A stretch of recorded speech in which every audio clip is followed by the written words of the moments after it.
Welcome to Our Girl Relationships. On this channel, we talk about problems people face in their day-to-day lives. Let's start with a video. My husband and I are both 28 years old. For the sake of this story, I will call my husband Freddie. We live in our own home in uptown Chicago and we have no kids yet. I'm looking forward to having kids in the near future, maybe next year. I've been putting off having kids, to be honest, because of something that happened when I was younger. I didn't have the best experiences as a child. My mom and dad were always fighting. It was more usual for them to fight each other than for the house to be peaceful. I was the first child, so I tried to shield my little siblings. My dad would come home drunk and beat up my mom. He was never there for us as a family, so we struggled a lot. My mom did her best to take care of us and give us all that she could afford. My dad tried to take her money a lot of times, so they got into fights. One night, my dad beat up my mom, and it was so bad that my mom took us and left the house that day. My auntie told her to move out of the house a lot of times, but she didn't want to. She said that my father loved her, and he was always sorry when he beat her up. But after that day, she couldn't take it anymore. I was glad that we were leaving because my dad was horrible and I did not like him. We all stayed at my auntie's house for about a year until my mom could afford a place of our own. Mom had to work 2 jobs, and I supported her with a part-time job while going to school. I was basically trying to do anything to help out in the house because I knew that it wasn't easy for her. I matured fast because there was no time for childish things. I tried as much as possible to give my siblings their childhood. Since I lost mine at a young age, I wanted them to still have fun and not care about anything they had no business caring about. My mom passed away a few years ago. To cut a long story short, it was excruciating for me because I was just getting on my feet. It was time for me to take care of her, to say thank you for her many years of sacrifices for my siblings and me. It didn't work as planned, and I had come to terms with it. A few months after my mom's death, my dad reached out to me to apologize. He said that he wanted to be a part of our lives again. The only reason I accepted his apology was that it was my mom's dying wish. She made me promise that I would forgive my father and restore our relationship if I had the opportunity to. God knows I was tempted to tell him to leave and never speak to us again. My husband wanted the same thing my mom wanted, so he made sure I kept my promise. I let him into our lives, but I still have my reservations, a lot of them. I noticed that he doesn't come to our house as much as he does when I'm not home. My job requires that I travel a lot. I would think that he would come to visit me instead of avoiding me. After all, he wants to rekindle the relationship. It has happened time and time again. Maybe it's in my head and I'm just overthinking things that I have to know for sure that there is nothing to worry about. I'm traveling again in a week, so I'll see what happens. I try to find out from my husband why my dad seems to always come to the house when I'm not home, but I didn't get a direct answer. He brushed it off after he quietly said he invited him and then changed the subject. The way my husband behaved made me believe that there was definitely something up. I don't already trust my dad, so he better not be doing something fishy, because it will not be funny. I don't think that my mom's dying wishes will be able to keep him. If he comes to the house when I go on my trip, I will confront him when I get back. I have so many theories of what it could be, but I'm not going to let my imagination run too wild. It's a good thing my sister will be on holiday by the time I leave, so I'm going to ask her to come stay by the house while I'm away just to see what's going on. I would also make sure that my dad knows I won't be around for some time. We would see what he does with that information. I'm going about it this way so that he wouldn't try to escape. My dad is so manipulative. If you don't have all your facts right and don't have a way to pin him down, he would maneuver his way around everything and make you feel like you don't know what you're talking about. I have seen it too many times with my mom.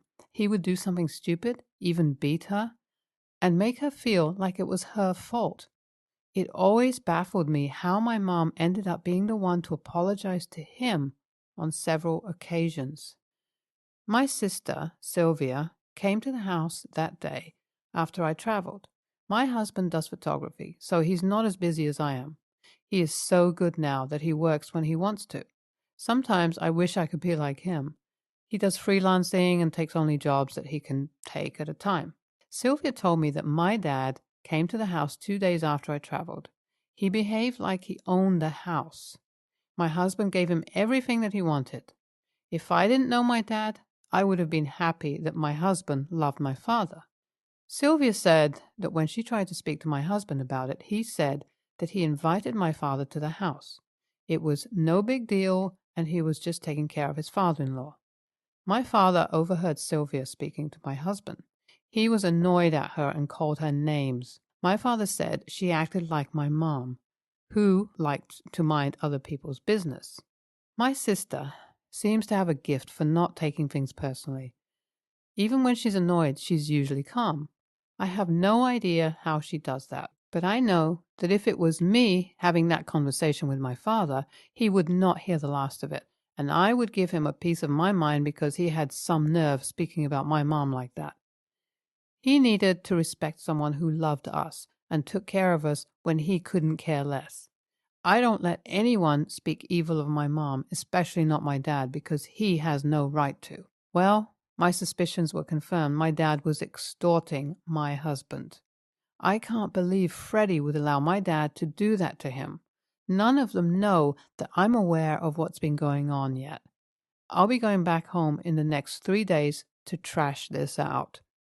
I wasn't surprised that my dad wasn't at my house when I got back home. I went to Freddie and demanded answers.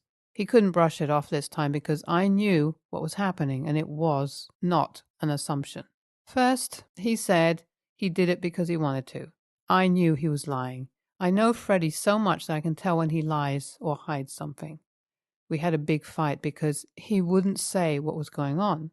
I know that he doesn't want me to see my father any less than I already see him, but I also need to know the truth, so I asked him to speak up. After all the arguments had died down, he apologized to me and said he would instead tell me what was going on, then fight me. Apparently, my dad reached out to him to explain how sorry he was and how he wanted to rekindle a relationship with us, and that it's been haunting him for years. He said that he was trying, but I wasn't letting him in. Somewhere between their conversation, he explained how he was lonely and had financial issues, so he needed help. Freddie then gives him money and invites him over. After his first visit, he mentioned that he didn't want to seem like a bother to me. He told Freddie that it would be easier if he let everyone think that he was the one inviting him over. At first, he was okay with it, but it later became out of hand because he started coming to the house whenever I wasn't home and demanding things. Freddie said that he indulged him because he was my father. First, he destroyed my mother's life, was absent from his kids' lives, and was totally irresponsible. Now we are trying to bring him back into our lives to move forward from all the hurt and pain we went through, but he chose to manipulate my husband. I thought he had changed. At least that's what he said when he came back into our lives.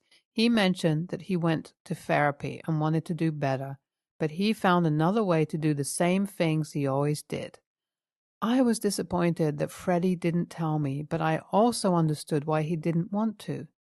He came from a lovely family and had a fantastic childhood, as opposed to me, so he wanted to protect me from seeing that my father had not changed. He instead let him milk his pockets. This had to stop. My father will never change, and this incident proved that. I think my mom will understand wherever she is that I tried. And no matter how much one tries, it gets complicated when there are two parties involved. I called my dad and told him that I was disappointed. Still, I was not surprised that he manipulated my husband and collected money from him. I told him never to reach out to me or anyone related to me again. He was absent in my childhood, so he could continue to be absent now because we don't need him.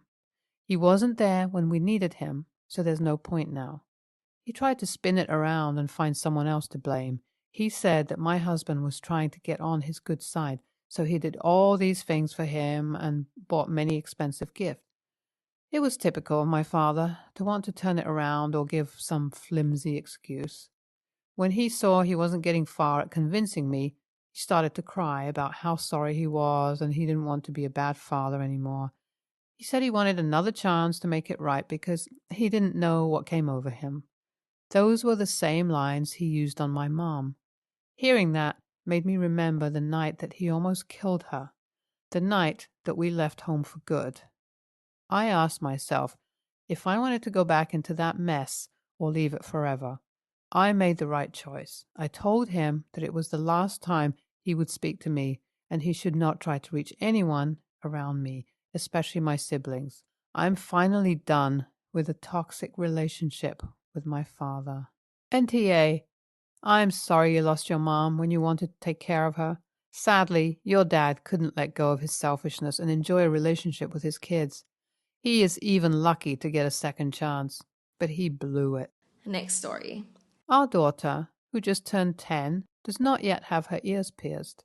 This is extremely unusual on my husband's side of the family, as all the girls tend to get their ears pierced as babies.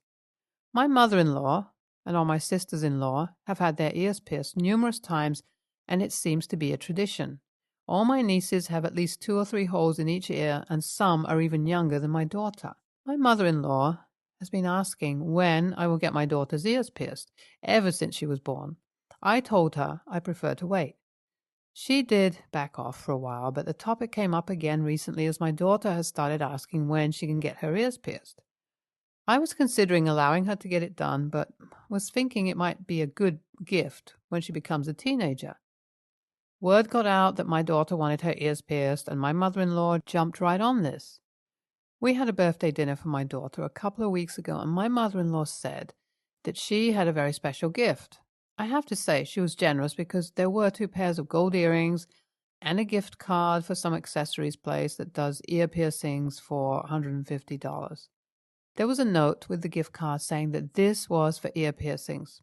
My mother-in-law then told her she can use this to catch up to her cousins and made a comment about how one of her aunties had like 5 piercings in each ear around the same age. I was very annoyed because it appeared my mother-in-law made the decision that my daughter could get her ears pierced. I told my mother-in-law that $150 is a lot to get your ears pierced, and she said my daughter can either get an expensive set of earrings, but she would really prefer if she gets a few ear piercings so she has something fun to appreciate with her cousins. This even frustrated me more because I felt my mother-in-law was interfering with something that was none of her business.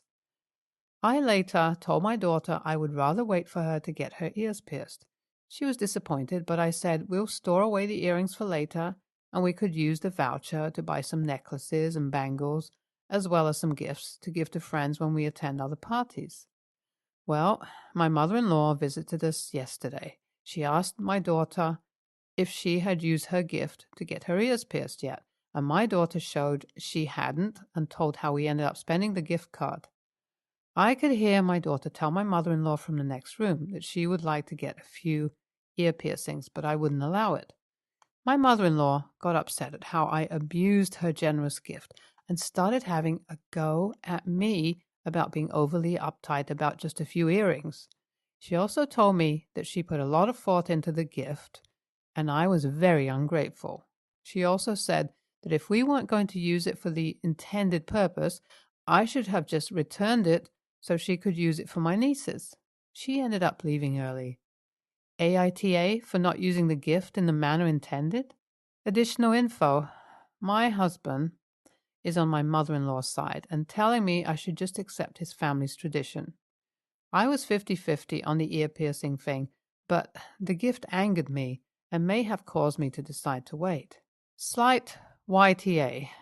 Your daughter is 10 and has expressed an interest in getting her ears pierced, and you seem to be open to the idea until you saw mother-in-law's gift. It seems like you're stubbornly against it just because your mother-in-law is for it. Have you taken into consideration your daughter's feelings in all of this? She wants to do it, and she probably feels like you're not listening to what she wants because you're so against mother-in-law's opinion.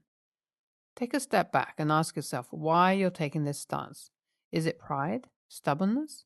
Would you prefer your daughter to rebel and go do it without you? Next story. My ex-wife split from my son's life when he was 1. She had fertility problems, and we decided on a surrogate who was a distant friend of ours.